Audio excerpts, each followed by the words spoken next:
డీలర్లకు రావాల్సిన 6 నెలలు కమిషన్ చెల్లించాలని రేషన్ డీలర్లు మెదక్ కలెక్టరేట్ కార్యాలయానికి చేరుకొని అదనపు కలెక్టర్ నగేష్ కు వినతి పత్రం సమర్పించారు. ఈ సందర్భంగా వారు మాట్లాడుతూ తెలంగాణ రాష్ట్రంలో 17,200 మంది పైచిలుకు రేషన్ డీలర్లు పనిచేస్తున్నారని, తెలంగాణ రాష్ట్ర డీలర్లు పారదర్శకంగా పనిచేస్తూ రేషన్ పంపిణీ వ్యవస్థను మొదటి స్థానంలో ఉంచామని, ప్రభుత్వానికి మంచి పేరు తీసుకొస్తున్నా కానీ ప్రభుత్వము డీలర్ల సమస్యలను తీర్చడం లేదని అన్నారు. 6 నెలలుగా కమిషన్ రాక సమస్యలతో సతమతమవుతున్నామని అన్నారు. ఏప్రిల్ 2025 నుండి ఇప్పటి వరకు 6 నెలల కేంద్ర కమిషన్ విడుదల కాలేదని, అలాగే సెప్టెంబర్ మాసపు రాష్ట్ర కమిషన్ కూడా విడుదల కాలేదని అన్నారు.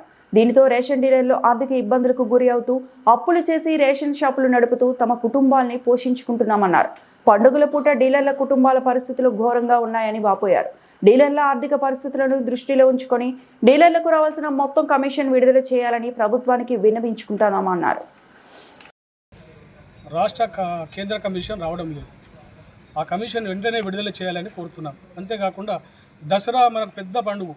ఈ దసరాకు అందరికి కూడా బోనస్ ఇవ్వడం జరుగుతుంది. కానీ ఆ బోనస్ కాదు కదా, మేము చేసిన కష్టార్జితం మాకే రాలేని పరిస్థితుల్లో మేము మరి దసరా చేయలేని స్థితిలో మా డీలర్లు అందరూ ఉన్నారు కనుక దాని విషయంలో మా యొక్క కమిషన్ వెంటనే విడుదల చేయాలని కోరుకుంటూ, మరొకటి మన కాంగ్రెస్ ప్రభుత్వం రాకమునుపు మేనిఫెస్టోలో మరి క్వింటాలకు 300 రూపాయలు 5,000 జీతము ఇస్తామని మేనిఫెస్టోలో పెట్టడం జరిగింది.